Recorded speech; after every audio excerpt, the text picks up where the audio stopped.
Hi friends, welcome to another episode of soaring through chaos।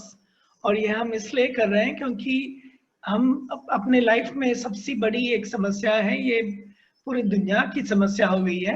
ये जो pandemic है, जो कोरोना है, इसी बीच में कई लोग निराश हैं, कई लोगों की जान चली जा रही है, कई लोग बीमार पड़ रहे हैं, कई लोगों की नौकरियां चली गई हैं।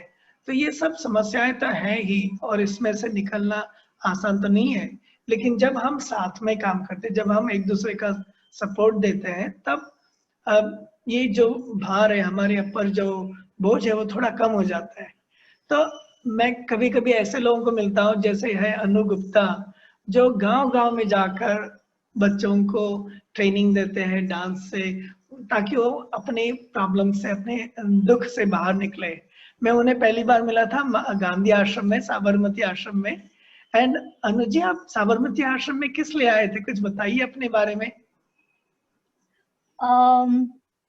साबरमती आश्रम शंकर भाई मेरा आना हुआ था, जैसे एक इनिशिएटिव है अनुभूति। तो अनुभूति के माध्यम से मैं क्या करती हूँ कि अलग अलग जगह जाकर जो गांव में या ट्राइबल्स में या जो हमारे अर्बन स्लम्स है वहां पर ऑर्गेनाइजेशंस के साथ कनेक्ट करके एंड देन कथक के थ्रू, क्योंकि मेरा जो ट्रेनिंग है क्लासिकल डांस कथक में हुआ है, तो कथक के माध्यम से बच्चों में लाइफ स्किल्स को डेवलप करने की कोशिश की जाती है। जैसे मैंने काफी बार देखा है कि जो जैसे हमारे जो ट्राइबल बच्चे हैं या गांव के बच्चे हैं, वो हेजिटेंट होते हैं, हिचक होती है, उतना खुल के बात नहीं करते हैं। या जैसे आई रिमेम्बर जब मैं स्कूल में थी तो मेरे साथ भी ऐसा होता था कि आंसर मुझे पता है टीचर ने क्या पूछा है, पर वो हाथ ऊपर करते हुए मुझे वो डर लगता था। तो उसी चीज को थोड़ा एक्सपीरियंस करते हुए और कहीं ना कहीं कथक ने मुझे मदद की है वो कॉन्फिडेंस गेन करने में, डेवलप करने में। तो उसी उद्देश्य से मैं साबरमती आश्रम आई थी। सो वहाँ पे जो पीटीसी की जो बच्चियां हैं जो वहाँ पर टीचर ट्रेनिंग का कोर्स कर रही हैं, और जो विनय मंदिर जो वहाँ पर एक जो 8वीं तक के बच्चों की जो एक विद्यालय है, तो उन दोनों ही बच्चों के साथ तो वहाँ पर ये 2 हफ्ते की एक कार्यशाला थी कथक की, और जिसमें हम लोगों ने काम किया था कॉन्फिडेंस बिल्डिंग पर, टीम वर्क पर, लीडरशिप पर, पब्लिक स्पीकिंग पर। तो 15-15 बच्चे हमारे दोनों ही ग्रुप्स में थे, तो लगभग 30 बच्चों के साथ वहाँ पर काम किया था। तो इसलिए साबरमती आश्रम आना हुआ था। और या तो इस और प्रकार हम से आपको आपसे भी मिले थे मुलाकात वहां पर हुई। सेवा कैफे में, जो कि यस, सेवा कैफे का ऐसा कॉन्सेप्ट है कि लोग आकर खुद परिश्रम साथ में करते हैं, साथ में खाना बनाते हैं, एंड कोई बिलिंग नहीं होता, फ्री में दिया जाता है। जिससे जितना अगर मन करे कि ये सेवा कंटिन्यू हो, जैसे धर्मशाला में करते हैं, वो वैसे दक्षिणा दे देते हैं, लेकिन कोई फोर्स नहीं होता। एंड ये कई सालों से चल रहा है। अहमदाबाद में, अहमदाबाद एरिया में सेवा कैफे चल रहा है, ऐसे कई शहरों में चल रहा है। सो आपके लिए सवाल है। सो अनु जी, बातें तो हम बहुत कर सकते हैं, लेकिन थोड़ा सा आप दिखाओगे वीडियो कि आपने जो काम किया है गांव गांव में, उसकी इंस्पिरेशन कहाँ से शुरुआत हुई, वो उसका कोई वीडियो देख सकते हैं? बिल्कुल बिल्कुल। एक वीडियो हम लोग देखते हैं जहां से मतलब आई वुड से कि एक वो सीड, हो सकता है सीड पहले था पर शायद उसको वो कंडीशंस मिली और जहां से वो थोड़ा सा ग्रो होना शुरू हुआ, और एक थोड़ा लगा कि शायद कथक को इस प्रकार से भी एक्सप्लोर किया जा सकता है, या सिर्फ वो ऐसा नहीं है कि सिर्फ शहरी एक ऑडियंस के तक ही वो सीमित है। तो वहां से एक पहले वीडियो देखते हैं, फिर हम उसके बारे में चर्चा करते हैं। जरूर जरूर।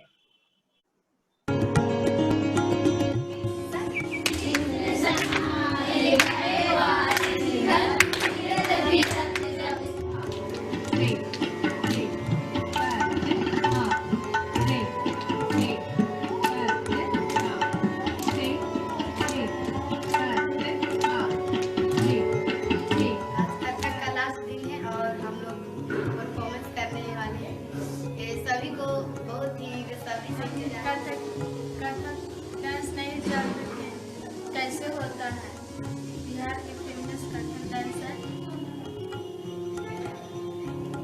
इसलिए और सीखना चाहते थे कथक डांसर। मैं भी ऐसा लड़की लोग आती थी तो बोलते थे कि वहाँ हिमाचल प्रदेश में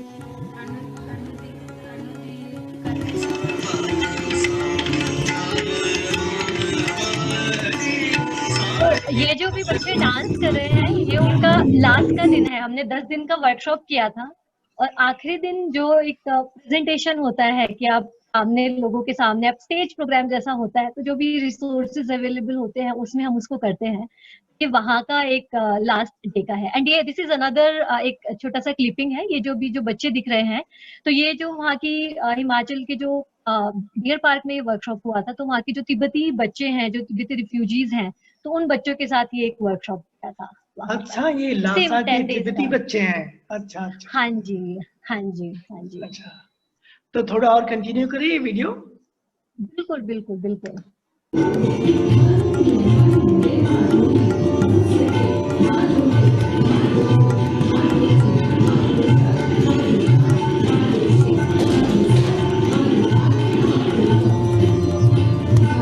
मैडम जैसा से सिखाते हैं, और कभी कभी चुटकुला उटकुला सुना देते हैं, और उनकी गलती होता है तो अच्छी से समझाते हैं कि ये होगा वो होगा, और कथा का मतलब बताए कभी क्या है। करती कथक, दीदी किसान है कथक, दीदी की सम्मान है कथक, मंजिल है कथक, मौसम कुरान है कथक, जीने की मान है कथक, जीने की पहचान है कथक, आनंद की कला है कथक, जीवन जीने का ध्यान है कथक, दूसरों का दिल जीतने का तरीका है कथक। धन्यवाद।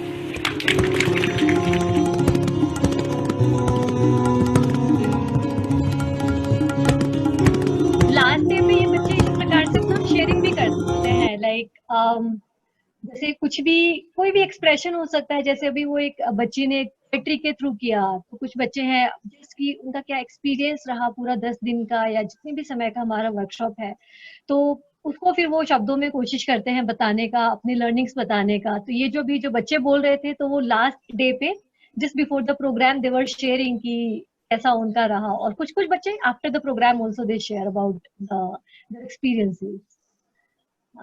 अच्छा जी, तो और कंटिन्यू करें। आई थिंक मुझे लगता है ये इसमें इतना ही है देखने के लिए, आगे तो अच्छा, so we are back. So हाँ, बहुत बढ़िया, बहुत बढ़िया। तो ये आपका काम कितने सालों से आपने शुरुआत की इसकी अनुभूति? तो शंकर भाई, मैं इसको बोलूंगी कि फॉर्मली तो ये 2018 में स्टार्ट हुआ था। यस, फरवरी 2018 में। बट उससे पहले क्या था कि लगभग मैंने डांस सीखना शुरू किया कथक 2009 में। तो 2009 इज लाइक, होता है ना स्कूल में 11th-12th चल रहा था और साथ साथ थोड़ा कर लेते हैं एज हॉबी, तो वहां से ये शुरुआत हुआ कथक का। और उस समय जस्ट ऐसा था कि बस डांस सीखना है, कोई भी डांस हो। पर लकीली उस समय ऐसा था कि घर के जो सबसे पास में जो इंस्टीट्यूशन था वहां पे कथक चल रहा था, तो शायद अगर उस दिन वहां पे कुचिपुड़ी चल रहा होता तो शायद आज मैं कुचिपुड़ी करा रही होती। सो लेकिन हमेशा से ये एक चीज रही कि जो मेरे पेरेंट्स हैं उनको था कि ठीक है आप डांस करो, चीजें सीखो, अच्छी बात है। मेरे पापा काफी मतलब रहते हैं ये आर्ट एंड थिएटर इन चीजों को लेकर, लेकिन उनका हमेशा से ये है कि आप फाइनेंशियल सिक्योरिटी भी देखो, या कुछ ऐसा कि कुछ एक आप गवर्नमेंट जॉब ले लो, या कि जिसमें आपका एक फिक्स है, रूटीन आपका फिक्स है, आप एक जगह बैठकर काम कर रहे हो और आपका सिक्योरिटी वाइज फाइनेंशियल सिक्योरिटी भी आपकी एक मिल रही है। तो पापा का हमेशा से था कि आपको गवर्नमेंट जॉब कैच करना है। तो फॉर दैट उन्होंने फिर एक दिल्ली में एक कोर्स होता है 2 साल का डिप्लोमा कोर्स, जिसमें आप 2 साल करते हो और उसके बाद देयर आर हाई चांसेस कि आप गवर्नमेंट टीचर आप बन जाते हो। तो 2011 में जब मेरा वो कोर्स कंप्लीट हुआ, तो लाइक आप ऐसा समझिए जून में रिजल्ट आया था एंड अगस्त और सितंबर में मेरा गवर्नमेंट जॉब लग गया था। Although it was a contractual job, but एक तरीके से वो गवर्नमेंट के उसमें मैं एंटर कर गई थी। तो पर हाँ, क्योंकि उस समय डिपेंडेंसी भी पेरेंट्स के ऊपर थी, तो पर आई एम लाइक कि चलो ठीक है कर लेते हैं। डांस साइड बाय साइड चल ही रहा था, लेकिन वही होता है ना कि एक समय में 2 नाव में पैर था। लाइक टीचिंग भी चल रही है, स्कूल में बच्चों को पढ़ाना, डांस भी चल रहा है। तो स्कूल में कहने को होता है कि आधे दिन का जॉब है, लेकिन इट्स लाइक जब तक शाम को घर पे आओ तो पूरा एग्जॉस्ट हो जाते थे। फिर क्लास के लिए जा रहे हो, डांस क्लास के लिए, तो वहाँ एनर्जी नहीं है। तो शुरू में तो बहुत लाइक वो कोर्स करके हम लोग निकले थे, तो पूरा टीचिंग एड्स के साथ पढ़ाना, पूरा अलग के एकदम जेन्युइनली पढ़ाना, नॉट लाइक सरकारी टीचर की तरह पढ़ाना। सो लेकिन एक पॉइंट पे शंकर भाई ऐसा हुआ कि आई डोंट नो, पर वो ना मोनोटनस होना शुरू हो गया काफी। एंड ऐसा लगा कि यार क्यों कर रहे हैं, स्कूल में जा तो रही हूँ पर मे बी आफ्टर 6 और 7 मंथ्स, 6-7 महीने के बाद ऐसा हुआ कि मतलब मैं आपको एक इंसिडेंट शेयर करूंगी कि बोर्ड पे मैं सेकंड क्लास को पढ़ाती थी उस समय पर, तो बोर्ड पे मैं ना, व्हाइट बोर्ड था, तो जब आप मार्कर से लिखते हो तो आप उसको छोटा बड़ा उसका साइज कर सकते हो अल्फाबेट्स का, योर उसका। तो मैं वो छोटा छोटा लिख देती थी बोर्ड पे और जाके चेयर पे बैठ जाती थी। And I am like second class के बच्चे हैं, स्पीड कितनी है, दिन भर लिखते रहेंगे, मेरा time pass, like you know. वो एक स्टेज आ गई थी जब मैं स्कूल में बच्चों को पढ़ाती थी। एक दिन मुझे लगा यार कर क्या रहे हो, लाइक यू नो, देश का भविष्य सुधार नहीं सकते हो तो बिगाड़ो तो मत कम से कम। सो विद दिस थॉट फिर मैंने सोचा कि ठीक है, छोड़ना ही बेहतर रहेगा, क्योंकि मन का जो झुकाव है वो थोड़ा डांस की तरफ जा रहा है। तो ऑब्वियसली घर पे बताते तो प्रॉब्लम होता, तो बिना घर पे बताए मैंने फिर वो रिजाइन कर दिया उस जॉब को। एंड क्योंकि मुझे लगा कि एक समय पे अगर मैं एक चीज पे कंसंट्रेट करूँ तो वो बेहतर रहेगा, और उसमें भी अगर मैं उस चीज पे कंसंट्रेट करूँ जिसको करते हुए मुझे भार महसूस नहीं हो रहा, बर्डन महसूस नहीं हो रहा, ऐसा नहीं लग रहा कि अरे आज फिर जाना है, ये वाली फीलिंग नहीं है। तो इस सोच के साथ मैंने वो जॉब को छोड़ दिया, गवर्नमेंट जॉब को, और देन कंप्लीटली डांस पे फोकस करना शुरू कर दिया। तो ऑब्वियसली घर में तो जो प्रॉब्लम होनी थी पेरेंट्स की साइड से वो हुआ ही, पर ठीक है, ऐसे ही थोड़ा लर्निंग्स हुआ। एंड 2012 ऑनवर्ड्स मैंने प्रोफेशनली कथक को सीखना शुरू किया। प्रोफेशनली आई मीन टू से इसको हम एक बोलते हैं गुरु शिष्य परंपरा के अंतर्गत, जिसमें जब आप लाइक अपना ज्यादा से ज्यादा समय अपने गुरु के साथ बिताते हो, उनके साथ रहते हो, सिर्फ उनसे डांस ही सीखना नहीं, उनकी ओवरऑल पर्सनैलिटी को एज अ ह्यूमन बींग वो आपको कैसे डेवलप करते हैं, उनकी सारी चीजों को आप ऑब्जर्व करते हो, देखते हो। तो लगभग 2012 से वो वाला मेरा एक दौर शुरू हुआ, जब मैं सुबह से लेकर शाम तक अपने गुरुजी मोनिसा नायक जी, जिनसे मैंने सीखा है दिल्ली में ही, उनके पास मैं सीखती थी। और उनके साथ उनका जो एक इंस्टीट्यूशन था, तो वहाँ पे बच्चों को फिर हम लोगों ने सिखाना भी शुरू किया जो बिगिनर्स थे। तो वहां से लगभग थोड़ा 4-5 साल, लगभग 2016 तक, मिड 2016 तक वहां पर इस प्रकार से काम किया। पूरा आप समझिए कि सीखना तो चल ही रहा था, साथ साथ कमर्शियली सिखाना भी शुरू किया, थोड़े कमर्शियल प्रोग्राम्स करना शुरू किया, स्टेज शोज वगैरह करना शुरू किया। लेकिन अगेन कुछ तो लग रहा था अंदर, अनईजी लग रहा था, पर मैं वो कैच नहीं कर पा रही थी कि वो क्या है। मैं कथक करना चाहती थी, मैं कथक कर रही हूँ, मैं ज्यादा से ज्यादा समय अपने गुरु के साथ रहती हूँ, उनके साथ समय बिताती हूँ, उनसे ट्रेनिंग ले रही हूँ, दूसरों को सिखा भी रही हूँ। तो आई मीन फिर भी ऐसा क्या है कि मैं उतना एट ईज नहीं फील कर रही हूँ, but I was not able to catch that thing कि वो क्या है। तो ऐसे ही फिर मैं समय बिताने के लिए हिमाचल आई, जैसे मैंने आपको बताया, यहाँ कुछ रिलेटिव्स रहते हैं। और तो ये बात है अक्टूबर 2015 की। अब यहाँ हिमाचल में पालमपुर में एक संस्था है आविष्कार के नाम से। सो उनका जो मुख्य फोकस है वो मैथ्स और साइंस को लेके वो लोग काम करते हैं बच्चों के साथ, कम्युनिटी के साथ।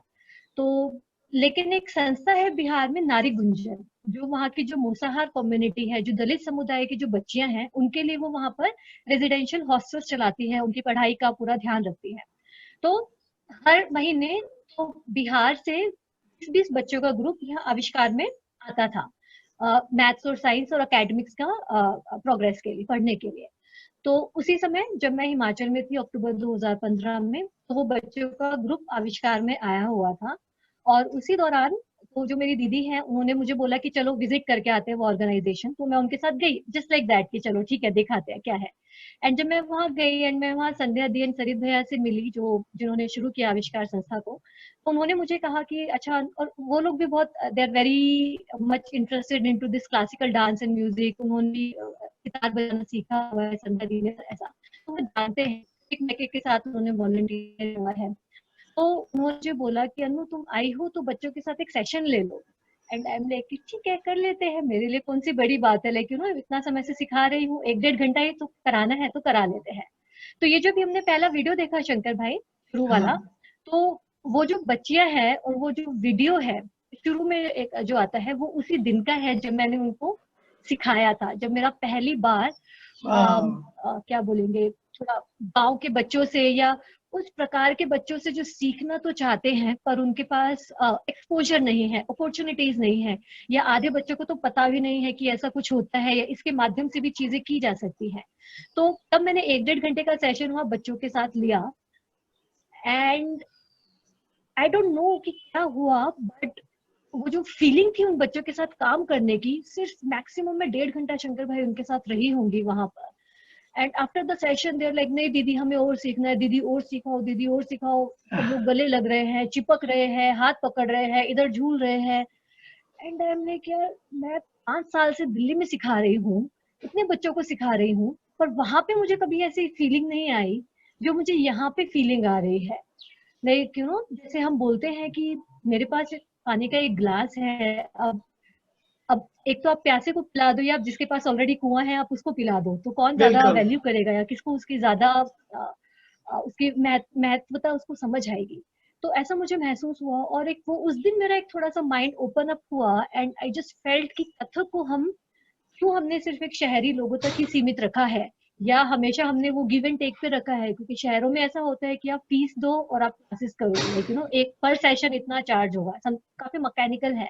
और यहाँ पर था कि कुछ उनका बच्चों का एक्सपेक्टेशन नहीं, कुछ नहीं, वो एकदम खुले भाव से सीख रहे हैं, अपनी बातें कर रहे हैं, शेयरिंग कर रहे हैं, इतनी जल्दी वो घुल मिल गए हैं साथ में। तो वहां से फिर एक आइडिया क्लिक हुआ कि चलो क्यों ना इसको भी एक बार थोड़ा करते हैं, एक्सप्लोर करते हैं। तब तक अनुभूति का कुछ आइडिया नहीं था, कुछ भी नहीं था, और जस्ट लाइक दैट कि ठीक है ऐसा भी ट्राई कर सकते हैं। तो फिर संध्या दी से बात किया, फिर जनवरी 2016 में बच्चियां आई हुई थी वही नारी गुंजन से, और उनके साथ मैंने 10 दिन का एक कैंप किया कथक का। तो उस समय पे कथक सिर्फ एक स्किल के तौर पे मैं उनको सिखा रही थी कि ठीक है उनको डांस आ जाए, लाइफ स्किल से कोई लेना देना नहीं था, सिर्फ एक कथक की टेक्निकलिटीज आ जाए और चीजें वो लोग समझ जाए। लेकिन जब अंतिम दिन पे, जैसे अभी अपने बच्चों के जो अपनी शेयरिंग बच्चे कर रहे थे, थोड़ा कुछ बोल पा रहे थे, जब उन्होंने वो शेयरिंग किया, और तो मुझे थोड़ा महसूस हुआ कि आ, ये जो डांस है सिर्फ इसको स्किल तक सीमित नहीं रखना चाहिए। मतलब स्किल तो इसलिए आप कुछ भी सिखाओ, प्रैक्टिस करो, एकदम उसका आप रट लो तो वो आ ही जाएगा।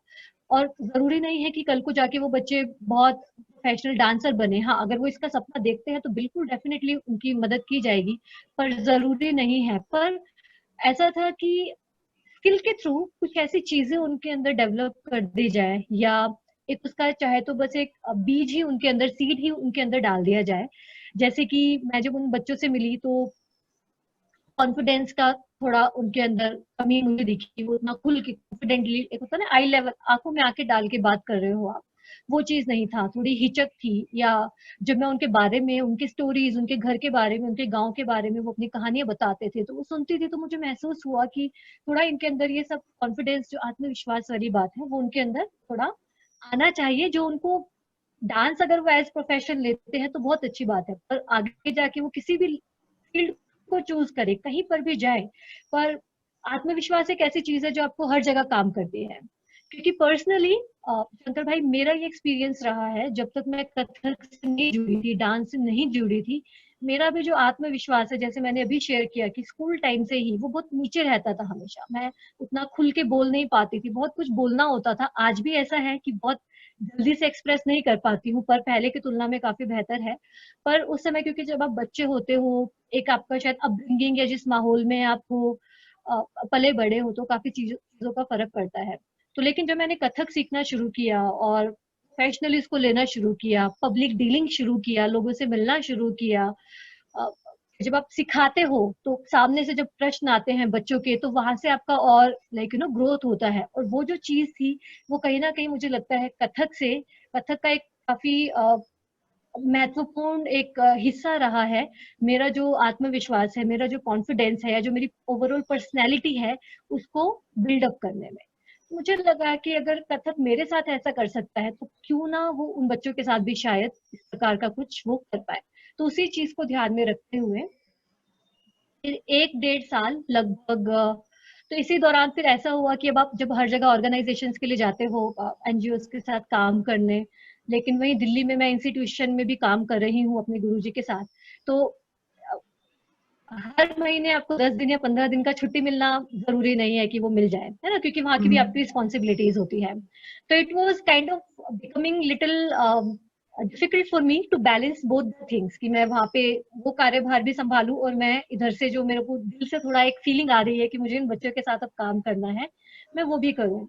तो उसी चीज को ध्यान में रखते हुए थोड़ा मेरी जो गुरुजी हैं उनसे मैंने बातचीत किया, एंड देन फिर उसके बाद मैंने वहां से दिल्ली में जहाँ मैं कर रही थी अपने गुरुजी के साथ काम, वहां से छोड़ दिया और कंप्लीटली डेडिकेट किया कि अब मुझे ऐसा ही ट्रैवल करना है, ज्यादा से ज्यादा बच्चों तक रीच करना है और उनके साथ इस प्रकार से कथक को माध्यम बनाते हुए confidence building, team work, leadership, public speaking, creativity, imagination, इन सब चीजों के ऊपर काम करना है। और जो कथक है वो एक माध्यम रहेगा।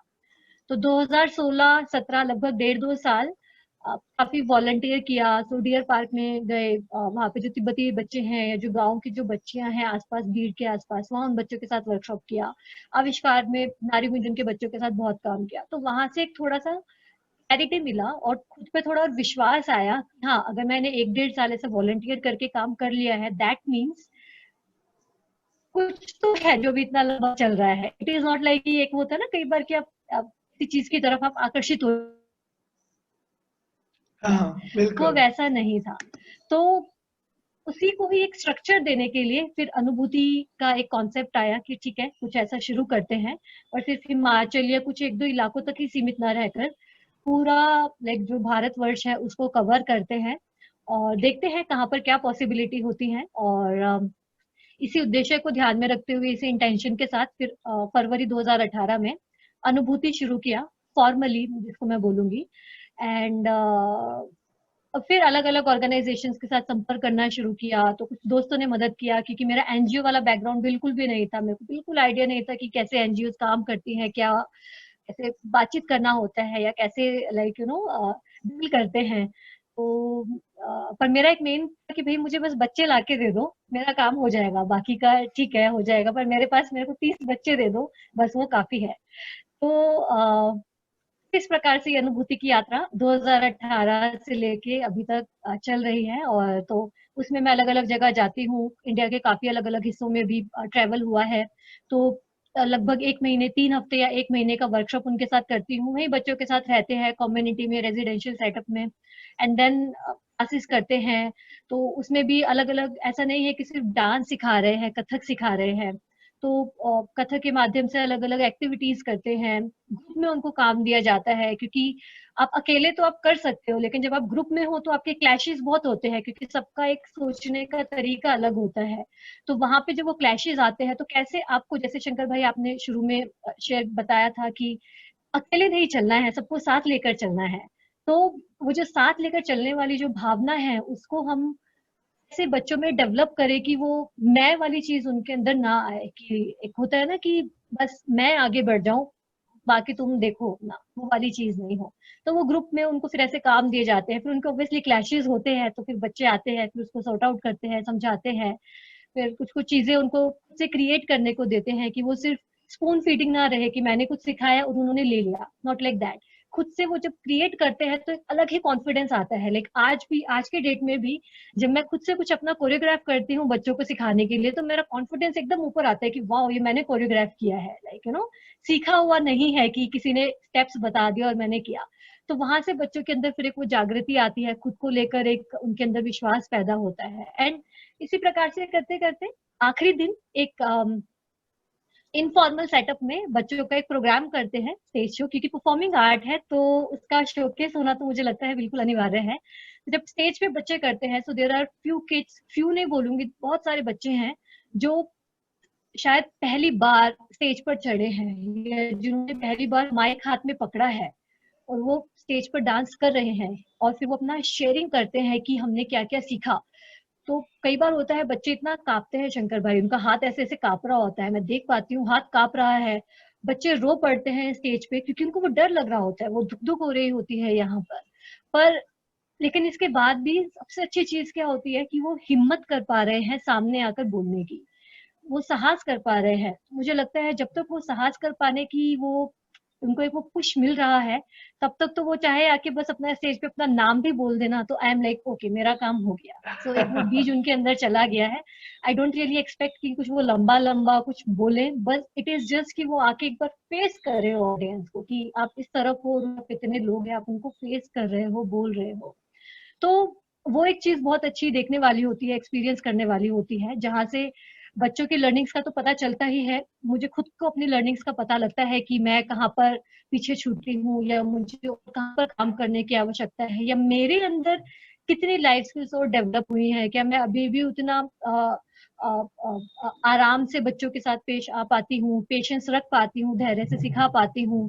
तो बहुत सारी लर्निंग साथ साथ में मेरी भी होती हैं। तो समटाइम्स आई फील कि मतलब I feel really grateful for those kids कि वो मुझे ऐसा मौका देते हैं कि साथ साथ मेरा भी जो एक ग्रोथ है वो एज अ ह्यूमन बीइंग वो चलता रहता है। तो हमारे टीचर्स बन जाते हैं ना, कार्यशाला है, स्टूडेंट्स हमारे टीचर्स बन जाते हैं। तो कोई और देखें एक वीडियो क्लिप जिसमें ये आपका जो परिवर्तन हुआ उसका कोई एक वीडियो क्लिप होगा जिसमें आप बता सकते हो? बिल्कुल बिल्कुल शंकर भाई, मतलब इट्स लाइक मैं जितने भी जगह जाती हूँ तो हर जगह का कुछ ना कुछ तो होता ही है जो मुझे लगता है वहां से मैं लेकर आई हूँ। जहां भी जाती हूँ लगता है कि देने के लिए जा रहे हैं, लेकिन जब वापस आते हैं तो लगता है कि आप ही शायद बहुत कुछ लेकर आ रहे हो वहां से। सो मैं एक एक्सपीरियंस बताना चाहूंगी। थोड़ा सा वीडियो प्ले करने से पहले थोड़ी सी आपको उसका बैकग्राउंड दे देती हूँ कि वो बच्चे कौन थे। तो मैं जुलाई 2018 में एक संस्था में गई थी, शिक्षार्थ। तो शिक्षार्थ एक संस्था है जो सुकमा में काम करती है। सुकमा जो छत्तीसगढ़ में जो बस्तर का इलाका है, जो पूरा नक्सलाइट इलाका है, तो वहां पर मैं गई थी। और तो वो जो बच्चे हैं, तो वो बच्चे जो है वो जो नक्सलाइट जो मूवमेंट है उससे जो हो सकता है कि उसमें से कुछ बच्चों के जो माँ बाप हैं वो नक्सलाइट हैं, या मे बी वो डेड हो चुके हैं between the fight of the police and उनका फाइट में वो डेड हो गए हैं, या किसी ने आत्मसमर्पण कर दिया है पुलिस को, या उस हिंसा में कुछ बच्चे हैं जो अनाथ हो गए हैं। तो उन बच्चियों का, और वो जो बच्चियां हैं वहाँ की एकदम ट्राइबल बच्चियां हैं, गोंडी और हल्वी ट्राइब वहां पर बोलते हैं, तो उस ट्राइब के बच्चे हैं। तो उन बच्चों के साथ वहां पर 1 महीने की कार्यशाला थी। और जब मैं वहां पर गई थी शंकर भाई, मुझे लगा पता नहीं कहाँ आ गए हैं। मतलब 1-2 दिन तो मुझे लगा मैं यहाँ क्यों आई, मतलब literally I just felt like मैं यहाँ क्यों आई, क्योंकि वो बच्चे बात ही नहीं करते हैं। मेरा जो हमेशा बच्चों के साथ होता है ना, वर्क किसी का भी आई थिंक होगा कि आप किसी के साथ काम करने जा रहे हो तो कथक और वो तो सब सेकेंडरी चीजें हैं। पहले एक रिलेशनशिप तो आपका बने, आपको उनके साथ एक कंफर्ट लेवल तो फील हो। मेरा तो चलो ठीक है, पर बच्चे तो मेरे साथ कंफर्ट फील करते तो वो सीख पाएंगे। एंड आ गई तो बच्चे लाइक बात ही नहीं कर रहे हैं। नहीं करे, बात तो करो, बात नहीं करोगे तो आगे कैसे बढ़ेंगे। बात ही नहीं कर रहे हैं, मैं कुछ पूछ रही हूँ तो डर के भाग जा रहे हैं, पास ही नहीं आने दे रहे हैं। तो बहुत बहुत ज्यादा डिफिकल्ट था वो रिलेशनशिप उनके साथ मेंटेन करना। और पर समहाउ वो किया। पहले मुझे लगता है कि, और फिर उसके साथ ये भी हुआ कि अंत में जब हुआ तो वो बिल्कुल ही ड्रास्टिक चेंजेस, लाइक पहला दिन और जो 30वां दिन था वर्कशॉप का, बिल्कुल जमीन आसमान का अंतर बच्चों के अंदर, उनका बात करने में, उनका खुद को एक्सप्रेस करने में। तो आई थिंक मुझे लगता है पहले वीडियो देखते हैं, फिर मैं इसके बारे में और आपसे शेयर करूंगी। जरूर जरूर।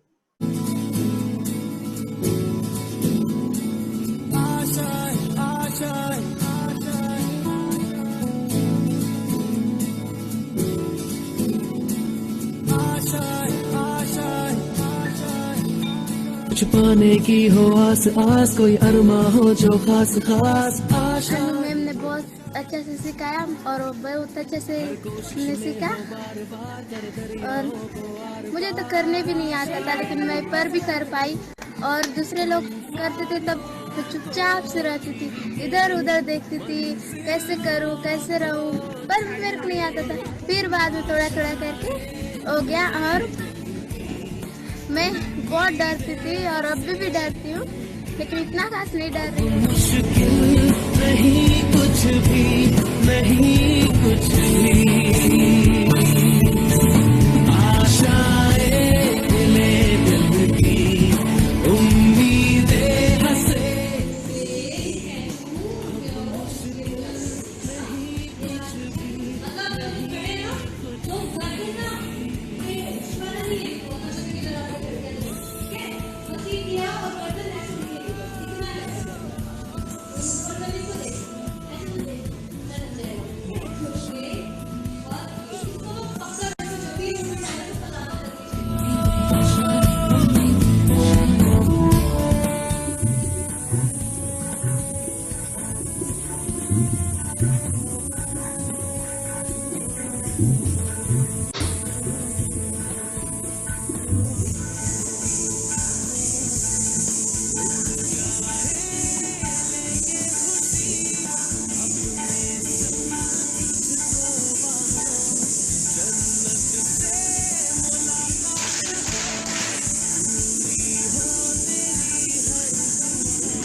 जन्नत से मुलाकात हो, पूरी हो तेरी हर दुआ, आशाएं मिले दिल की, उम्मीदें हंसे दिल की, अब मुश्किल नहीं कुछ भी, नहीं कुछ भी,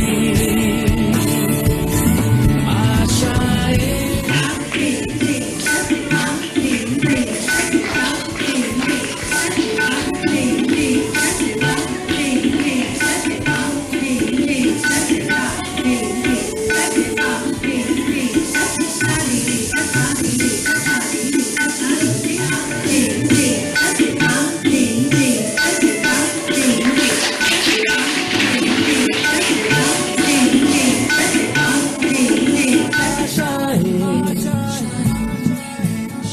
लेकर सूरज से आग आग गाए जा अपना राग राग, आशाएं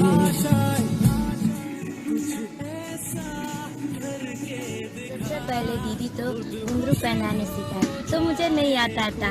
एक लड़की ने बताया ऐसे ऐसे पहनते हैं, तो मुझे अच्छा लगा।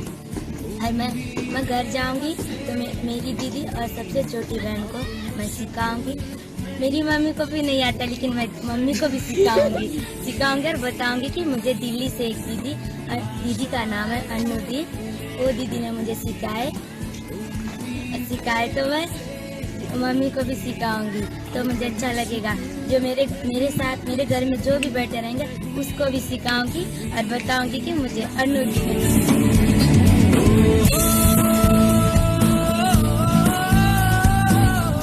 दी ने कथक सिखाया। कथक में तिहाई हस्तक सीखे, उसको अब मैं अपनी चोटी या अपनी सहेलियों को सिखाऊंगी।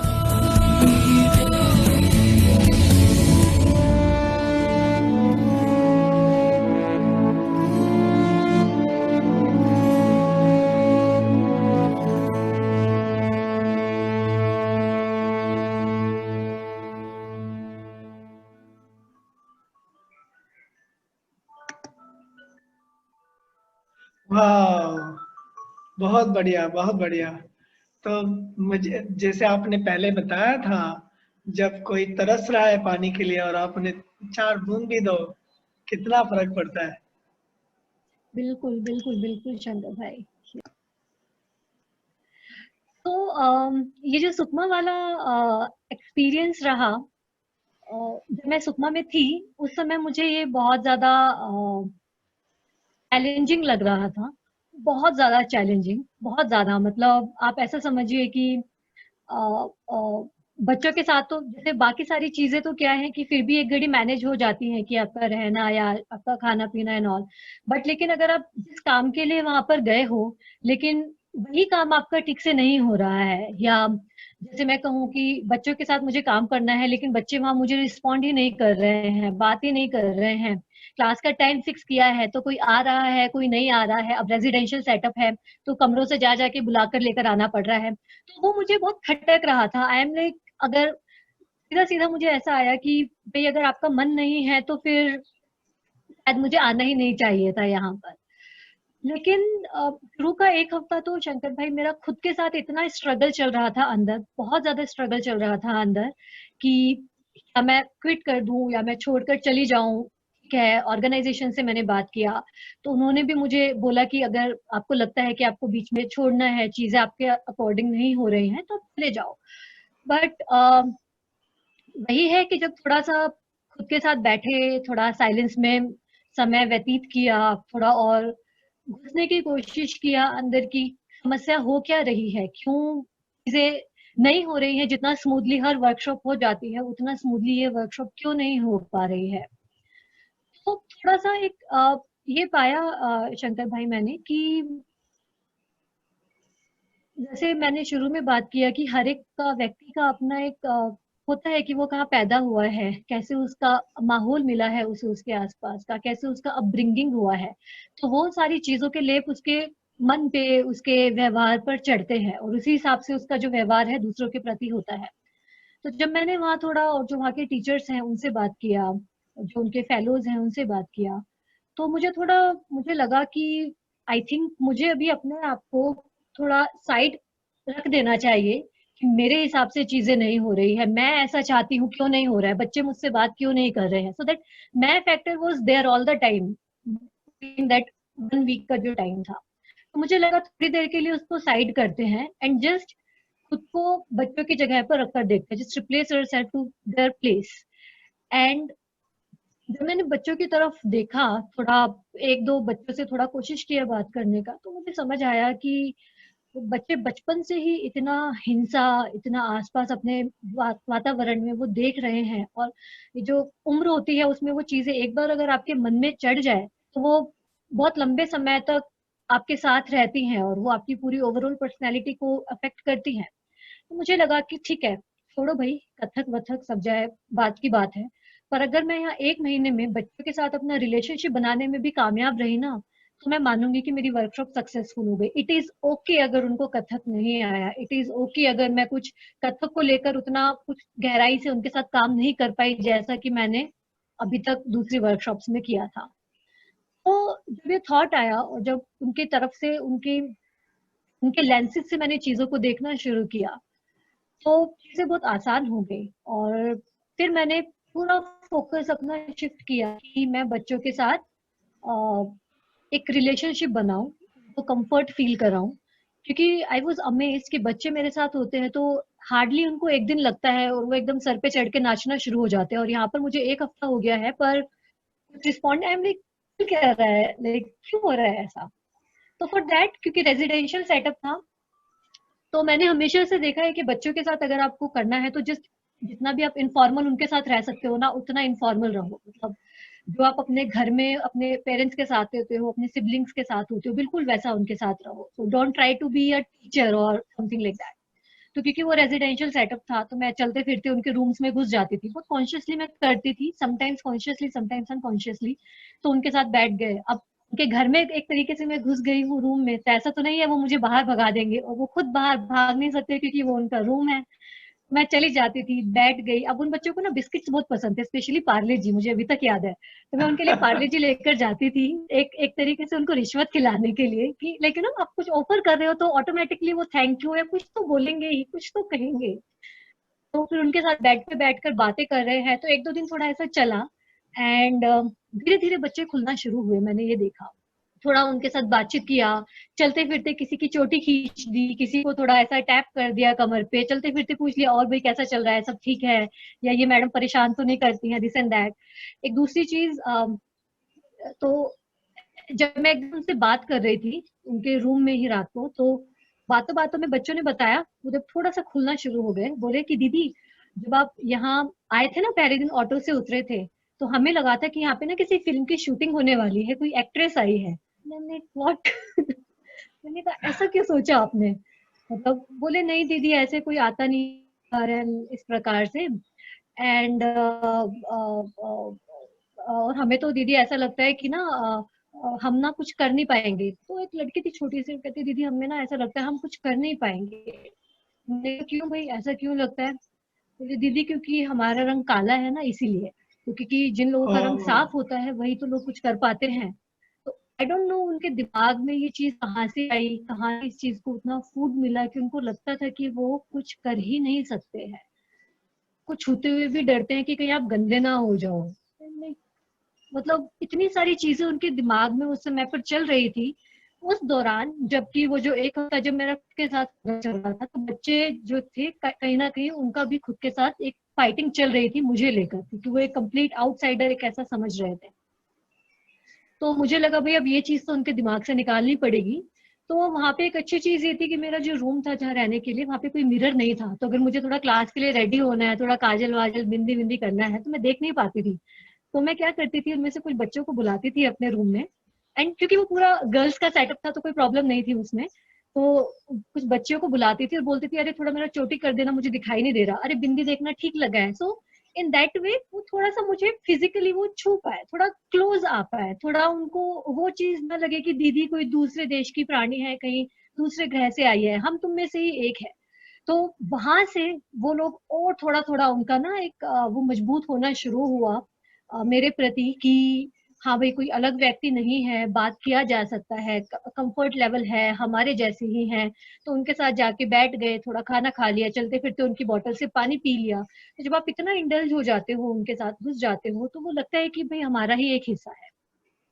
तो कुछ ऐसी छोटी छोटी चीजें शुरुआत में काफी कॉन्शियसली किया, पर बाद में वो अनकॉन्शियसली होना ही शुरू हो गया। पर इन सब का मुझे फायदा ये हुआ कि बच्चों में मैंने क्लास में आने को लेकर और क्लास के प्रति जो उनका डेडिकेशन था, जो डांस को सीखने के प्रति उनकी जो लगन थी, या लगन भी नहीं बोलूंगी, उनकी जो रुचि थी, वो एक थोड़ी थोड़ी शुरू हुई। तो जो बच्चे पहले एक हफ्ते में बात भी नहीं कर रहे थे, सीख भी नहीं रहे थे, प्रैक्टिस भी नहीं कर रहे थे, टाइम से आते भी नहीं थे, वही बच्चे, अगर आपने वीडियो में जैसे दिखाया पीछे कि जब उनका लास्ट डे का प्रोग्राम था, इतना बढ़िया से, मतलब आज भी मैं जहां भी जाती हूँ वर्कशॉप में, मैं इन बच्चों का वीडियो जरूर दिखाती हूँ लोगों को कि देखो। वो सिर्फ आप समझिए शंकर भाई, 4 हफ्ते का वर्कशॉप था, तो कथक के नाम पे हमने सिर्फ 1 हफ्ते काम किया है, चौथे हफ्ते, बाकी के 3 हफ्ते सिर्फ वो रिलेशनशिप पे ही काम चल रहा था उनसे। और 1 हफ्ते में वो बच्चे इतना बढ़िया सीखे, इतना कोऑर्डिनेटेड होके उन्होंने डांस किया, इतना कॉन्फिडेंस के साथ उन्होंने वहाँ, इतने सारे पूरे अपने स्कूल के सामने, संस्था के भी लोग आए हुए थे, शिक्षार्थ के भी लोग वहां पर थे, प्रिंसिपल थे, लोकल जो उनके कुछ नेता थे वो लोग भी आए हुए थे। तो इतना बढ़िया उन्होंने डांस किया, शेयर किया। उसके बाद उन्होंने एक दो उनके गांव में कुछ मेला या कुछ ऐसा था, तो वहां पे भी उन्होंने परफॉर्मेंसेस दी। तो ये मुझे लगता है कि कहीं ना कहीं मेरे लिए बहुत इंस्पायरिंग था कि एक मेरे पास ऑप्शन था कि वो चैलेंजेस को देखकर मैं अपना फ्लाइट बुक करूं और मैं वहां से निकल जाऊं कि भाई मेरे से नहीं हो रहा है। एक दूसरा है कि थोड़ा सा कोशिश करके देखते हैं। हमेशा से एक ये रहता है कि ज्यादा से ज्यादा क्या होगा, जब तक जीने मरने का सवाल नहीं है, तब तक अपना एक एफर्ट तो बेस्ट आप करके देखो कि शायद कुछ हो जाए। नहीं होता है, इट इज ओके, पर शायद कुछ हो जाए। तो जो शायद वाला वो जो एक होप था, वो शायद कहीं ना कहीं था, और जो वर्कशॉप के अंत में बहुत मदद किया। और पर्सनली मुझे लगता है उस वर्कशॉप के बाद से मैं शायद वो जो मैं वाला चीज होता है ना, कभी कभी वो आ जाता है ड्यूरिंग द वर्कशॉप सेशंस के दौरान। लेकिन जब आप उसको दूसरे की तरफ रख देते हो ना, कि उसकी तरफ से सोचने की कोशिश करते कि अगर वो प्रैक्टिस नहीं करके आया तो उसके पीछे क्या कारण हो सकता है, या वो इतना रिस्पॉन्ड नहीं कर रहा है तो उसका क्या कारण हो सकता है, जब उधर की तरफ रख देते हैं तो चीजें बहुत आसान हो जाती हैं। वो फाइटिंग ना बंद हो जाती है अपने आप से अंदर की। तो शायद कहीं ना कहीं वो एक मेरे लिए बहुत बड़ी लर्निंग थी, जो शायद मुझे आज तक वो काम कर रही है। मैं जहाँ भी जाती हूँ, जिन भी लोगों से मिलती हूँ, अब ऑनलाइन प्लेटफॉर्म पे आप काम कर रहे हो तो वहां पे भी तो वो बहुत मदद करती है। तो पेशेंस तो डेफिनेटली, धैर्य तो मेरे अंदर इतना उस वर्कशॉप के बाद से आया। और एक कहीं ना कहीं वो जो होता है ना, जब आप प्रकृति पे विश्वास करना शुरू कर देते हो कि कुछ ना कुछ तो हो ही जाएगा, उतना भी कंट्रोल करने की कोशिश मत करो चीजों को, थोड़ा सा लूज छोड़ेंगे तो वो शायद ऑटोमेटिक। लेकिन टाइट तो पकड़ के देख लिया, 1 हफ्ता में टाइट तो पकड़ के रखी ही थी उसको कि मेरे हिसाब से वो चल क्यों नहीं रहा है, बात क्यों नहीं कर रहे हो, डांस कराना है, टाइम से क्यों नहीं आ रहे हो। लेकिन द मोमेंट मैंने उसको छोड़ा कि चलो ठीक है, जो करना है करो, हम तो बस बातें करेंगे, छोड़ो डांस, वो चीजें ऑटोमेटिक अपना स्थान पे आ गई। और शायद मैंने एक्सपेक्ट भी नहीं किया था, उससे बहुत ज्यादा मुझे उस वर्कशॉप से मिल गया। सो बहुत बढ़िया। इनफैक्ट आप जो बता रहे हो ना, मुझे भी इसका एहसास हुआ है। पहले पहले मैं भी वही सोचता था कि ये ट्राइबल बच्चों में मोटिवेशन क्यों कम है, वो एंगेज क्यों नहीं होते। फिर ये पता चला, जैसे आपने बताया, मुझे भी बोलते थे आप कोई पिक्चर में हो क्या, टीवी सीरियल में हो। तो मैं, क्योंकि उनको तो जो अर्बन लोगों का जो संबंध है उनका, वो सिर्फ टीवी के माध्यम या पिक्चर के माध्यम से है। एंड रोज की जो अपनी सेल्फ एस्टीम बहुत कम होती है, और पता नहीं कैसे वो लोग, they probably hurt themselves too much। मैं खुद भी झुग्गी झोपड़ी में रहा करता था एक जमाने में, तो मुझे अंदाज है कि हम अपने बारे में क्या सोचते थे और हम दूसरों के बारे में क्या सोचते थे। हमारे हर तरफ झुग्गी झोपड़ियां थी, हमारा एक पंचाल था। सो अंदाज है कि कैसे डिफरेंसेस होती है, हायरार्किकल डिफरेंसेस बहुत ज्यादा है। एंड ये पूरी दुनिया में है, डेफिनेटली इंडिया में भी है। तो वो, और आप कुछ दिखाना चाहते हो कि कैसे परिवर्तन आता है आपकी लाइफ में? कोई आपकी अनुभूति में कोई ऐसा स्पेशल मोमेंट है जो आप शेयर करना चाहोगे? बिल्कुल, हम एक वीडियो और देख सकते हैं, पर आई थिंक मुझे लगता है उसका हम क्लिपिंग देखते हैं, क्योंकि मोर और लेस हर एक वर्कशॉप में एक प्रोसेस तो वही रहता है कि क्या क्या चीजें हुई हैं, पर कुछ कुछ ग्लिम्स होते हैं। तो ये मैंने पहली बार एक्सपीरियंस किया था। अभी तक क्या था कि मैं गांव में या ट्राइबल्स में काम कर रही हूँ, तो उस समय मैं दिल्ली में थी और मुझे लगा कि अभी थोड़ा सा दिल्ली के जो स्लम्स हैं थोड़ा देखते हैं। तो बाई चांस मेरी मुलाकात हो गई वहाँ, एक रितिंजली करके एक संस्था है दिल्ली में, तो वहाँ पे एक वसंत विहार इलाके में एक स्लम है कुसुमपुर पहाड़ी के नाम से। तो वहाँ मैंने बच्चों के साथ काम किया था और वहाँ का भी एक्सपीरियंस तो बहुत ही अच्छा रहा था। पर वो जो कुछ एक मोमेंट्स थे कि बच्चे जब एकदम खुश होते हैं, अब पहली बार वो कॉस्ट्यूम्स पहन रहे हैं, अपना प्रिपरेशन खुद से कर रहे हैं लास्ट डे का, तो वो एक थोड़ा सा हम ग्लिम्स देख सकते हैं उसके बारे में। और एक्चुअली वो जो बच्चे हैं ना, उनका मैं आपको बताती हूँ, स्पेशली लड़कियां वहाँ पे उनको ना अलाउड नहीं है कि वो पब्लिकली बहुत ज्यादा हंसे या बात करे। उनका जो स्कूल है, उनमें से कुछ बच्चों ने मुझे बताया, मोस्टली जो उसमें बच्चे थे उनका एज ग्रुप 12 से 17-18 के कुछ उम्र का है, कुछ 2-3 बच्चियां छोटी हैं 9-10 साल की। तो वो जो 12 से 17 का जो एज ग्रुप है, उन लड़कियों ने मुझे बताया वो ड्रॉप आउट्स हैं, स्कूल नहीं जाती हैं। तो मैंने पूछा कि भाई क्यों नहीं जाते हो, स्कूल तो ये रहा पास में बिल्कुल आपके है, तो क्यों नहीं जाते हो। तो उन्होंने बताया कि जब वो स्कूल जाते हैं ना, तो रास्ते में होता है कि कुछ लड़के उन्हें छेड़ते हैं, तो उस वजह से उनके मम्मी पापा ने उनका स्कूल जाना ही बंद कर दिया। सो उन्होंने वो चीज पे एक्शन नहीं लिया, पर उन्होंने बच्चों का ही स्कूल जाना बंद कर दिया, क्योंकि उनकी लड़कियों को फिर वो परेशानी होती है रास्ते में। या फिर कोई बच्चे हैं वो 6th क्लास में फेल हो गए, तो उनका मोटिवेशन 0 कि भाई मैं तो पास हो ही नहीं सकती। एंड मोर ऑन दैट, वो उनको ये फ्रीडम ही नहीं है कि आप खुल के बात करो या हंसो, या अगर आप सड़क पे चल रहे हो तो आप हंसते हुए तो जा ही नहीं सकते हो। अगर आप जाओगे और आपके घर में से किसी ने देख लिया, तो फिर आपकी जाके घर पे पिटाई होनी है, आपका भाई या आपकी मम्मी आपको पिटाई करेंगी। और जो मेरा जो सेशन होता है उसमें है कि बच्चों भैया ठीक है, जो बोलना है बोलो, जितना हंसना है हंसो, जो करना है फ्री। तो ये आई थिंक मुझे मोमेंट उस समय पे रियलाइज हुआ जब ये हम लोग प्रोग्राम से एक दिन पहले हम लोग प्रिपरेशन कर रहे थे। तो उस दिन देवर लाइक सो हैप्पी, मतलब इतना खुश तो मैंने उनको देखा ही नहीं। मतलब मैंने बोला एक एक करके बोलो, I was just randomly recording, random, मैं कैमरा ऑन कर दिया, मैंने कहा बोलो जिसको जो बोलना है, क्योंकि कल के बाद से तो हम मिलेंगे नहीं। एंड एवरीबॉडी इज लाइक, सबके सब एक साथ शुरू हो गए। मैंने कहा एक एक करके तो बोलो, समझ तो आए, पर नहीं, वो रुक ही नहीं रहे थे। तो वो एक मोमेंट था जो मुझे काफी एकदम लगा कि लाइक वो कितना अंदर से भरे हुए हैं, वो बोलना चाहते हैं, शेयर करना चाहते हैं, खुश है। तो आई थिंक मुझे लगता है वो हम एक देख सकते हैं। मैं हमेशा खुश हो जाती हूँ वो वीडियो देखकर ना, सीरियसली। जरूर।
मेरा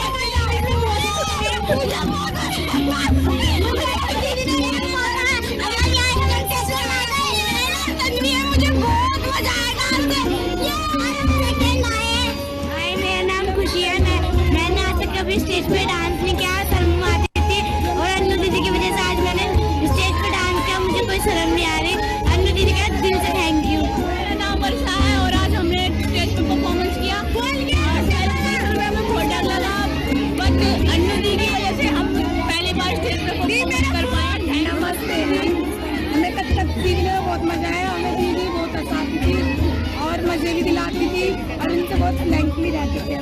मुझे भी बहुत मजा आया। 3 हफ्तों में हमने बहुत कुछ सीख लिया। मतलब ऐसा लगता है कि हम आगे जाके और सीख लें। दीदी को कितना मिस कर रही थी। दीदी को बहुत मिस करेंगे, मिस करेंगे।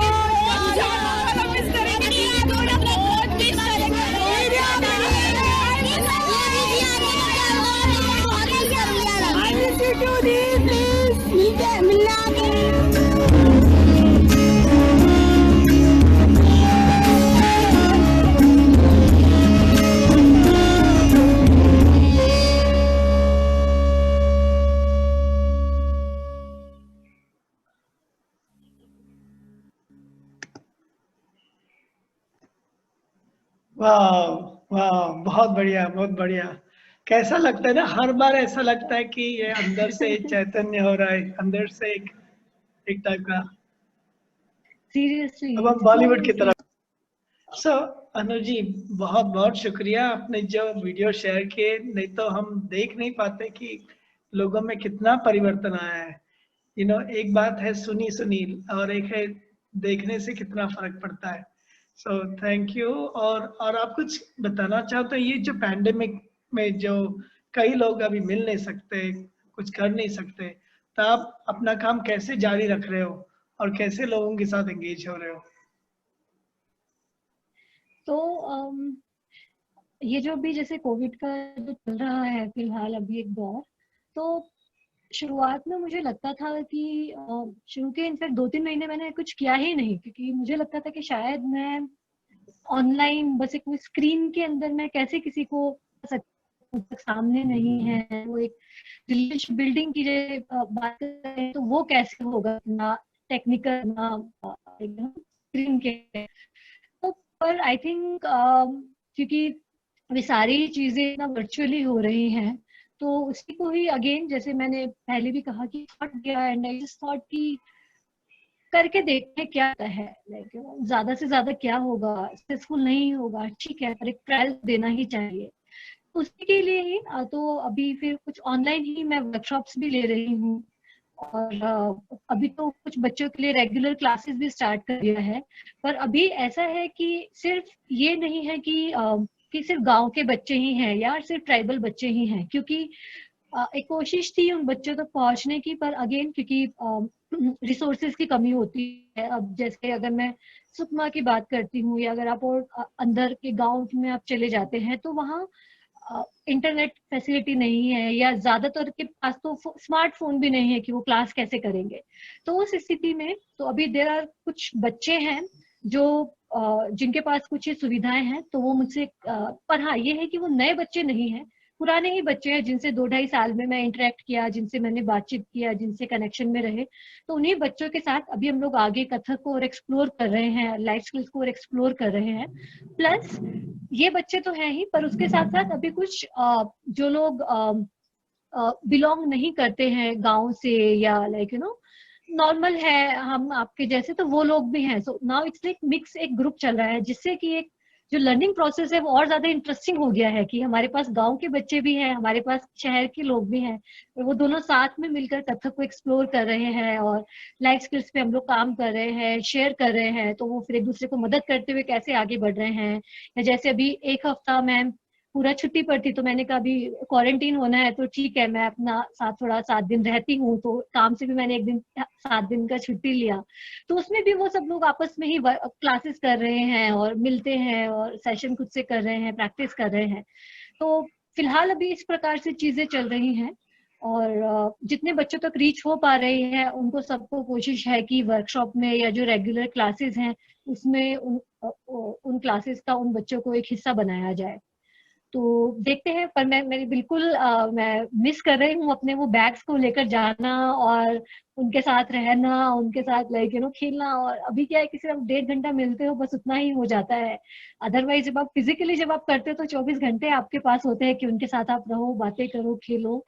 तो पर ठीक है, something is always better than nothing. तो जब तक ऐसा चलता है तब तक हम स्क्रीन में कर रहे हैं, और आई जल्दी ही कुछ अच्छा वक्त और थोड़ा शुरू हो तो फिर मैं वापस से अपने बैग्स लेकर मैं निकल जाऊंगी। हाँ, मेरा भी वही हाल है। आजकल जाना यहाँ वहाँ जाना कम हो गया है। तो मैं आपसे और कम से कम 100 लोगों से मैंने ऐसे बातें की है, ताकि एटलीस्ट वो कांटेक्ट रहे। और हर एक की स्टोरी अलग है, हर एक के अनुभव अलग है। तो ये अनुभूति की जो अनुभूति मिली है, मैं इसके लिए बहुत बहुत शुक्रिया।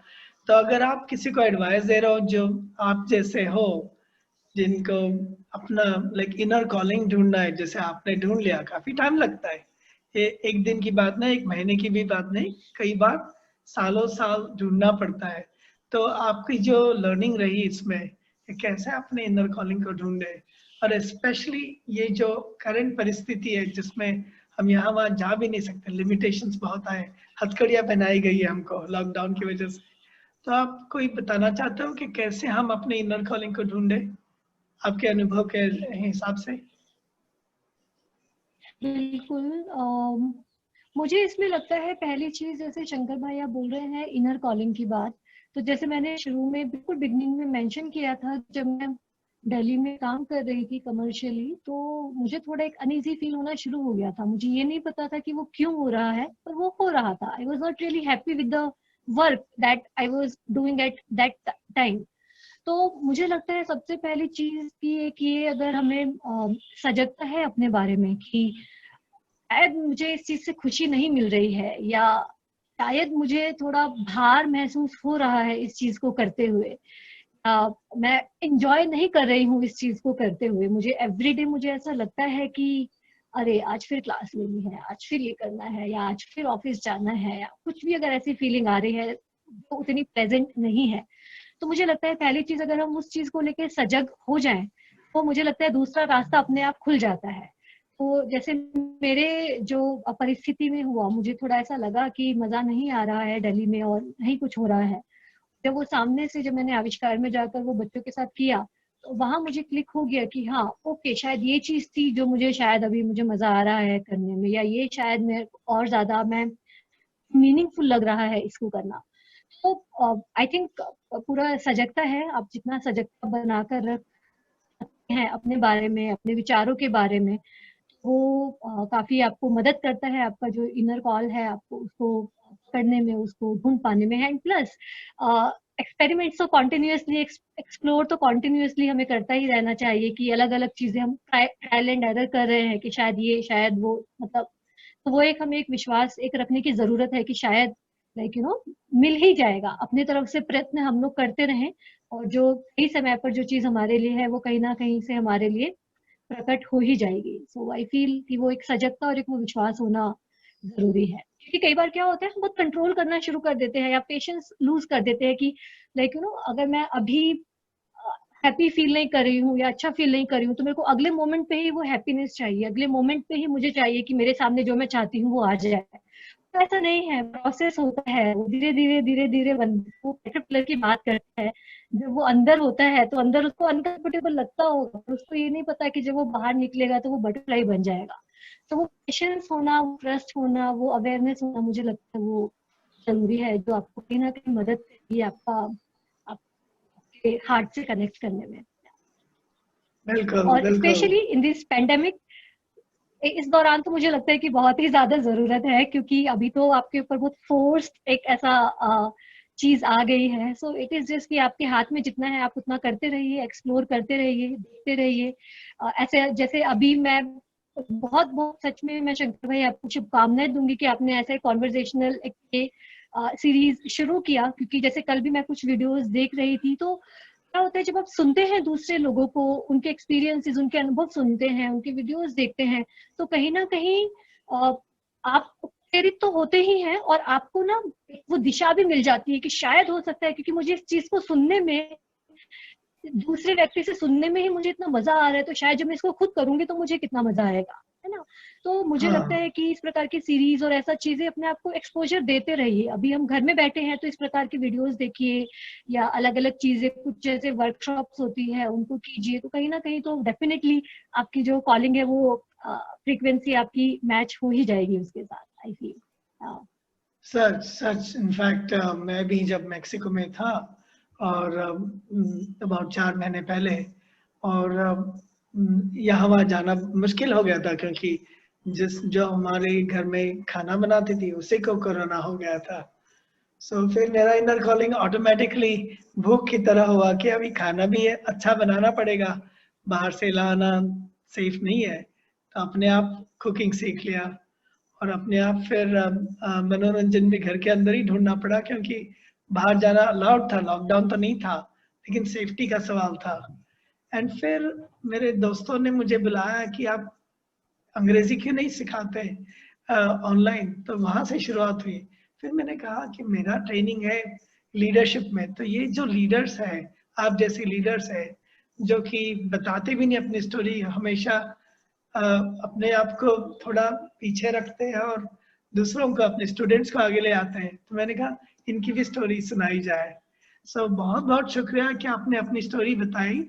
पता नहीं आपने कभी ये स्टोरी बताई थी या नहीं, एंड मेरे लिए तो ये बहुत ही इट्स एन ऑनर कि आप लोग अपनी स्टोरीज बताते हैं। जब अगर कोई देख रहा हो या देख रही हो जो अपने स्टोरीज बताना चाहते, प्लीज कांटेक्ट मी, और अनुज जी की भी हम कांटेक्ट इन्फॉर्मेशन देंगे, हमके पूरे वीडियोस की भी लिंक्स भेजेंगे। और अगर आप अनुज जी को कांटेक्ट करना चाहते हो, वो भी सोशल मीडिया के कांटेक्ट्स देंगे और मेरे भी कांटेक्ट्स देंगे। So please stay in touch and thank you again Anuj ji, it's such a wonderful thing आप जो कर रहे हो। गांव-गांव से लेकर शहर के गरीबों को भी आप मदद कर रहे हो एंड सबको इंक्लूसिव सर्कल बना रहे हो, ये बहुत ही बड़ी बात है। Thank you. Thank you Shankar भाई, thank you so much for inviting me here. क्योंकि जैसे आपने अभी बोला कि पता नहीं मैं कितनों के साथ शेयर करती हूँ नहीं, पर मेरे को लगता है मैं जब भी अनुभूति के बारे में बात करती हूँ या अपने अनुभवों के बारे में बात करती हूँ, तो मुझे कहीं ना कहीं मदद करता है खुद को और बेहतर समझने में, खुद को और बेहतर जानने में। एक मेरा एक ऐसा कहना चाहिए वो सेल्फ रिफ्लेक्शन होता है, जब मैं वो 2016 से लेके अब तक की यात्रा को वापस से मैं जी लेती हूँ उसको। So thank you so much for this honour, for this opportunity कि आपने इनवाइट किया और मुझे वापस एक मौका मिला खुद के बारे में थोड़ा समझने के लिए और जानने के लिए। Thank you so much Shankar भाई, थैंक यू। Thank you. नमस्ते। ओके, नमस्ते।